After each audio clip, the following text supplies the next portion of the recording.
aad waxaa umaleynaysaa inaad taagan tahay oo aadan dhaqaaqayn, laakiin second walba dhaqaaq aad xul badan ku jirtaa. Sugaa ku fahansiiyey.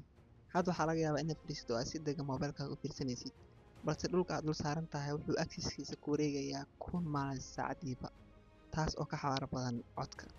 Waxaa intaa dheer, dhulku wuxuu sidoo kale ku wareegayaa qoraxda si la mid ah 7 meero ee kale, ku dhowaad 67,000 maalin saacadiiba. Ma intaas kaliya sheekada? Maya, qoraxda iyo bahdeeda meerayaasha ama solar system-ka waxay bartamaha galaxy ku wareegayaan 450,000 maalin saacadiiba. Sidoo kale galaxy laftiisa oo ah xidigaha black holes iyo shayga kale waxa uu xawaareynayaa dhanka galaxy kale deyskeena Andromeda Galaxy ku dhowaad 1.3 milyan maalin saacadiiba. Markii loo fiiriyo koonka weligeen maxaa la taagnaanshaha ma galin, laakiin maxaan dareemi waynay waxaas oo xawaare ah. Sababtu waxay tahay ma dareen xawaare ee waxaan dareennaa isbeddel ku yimaada xawaaraha.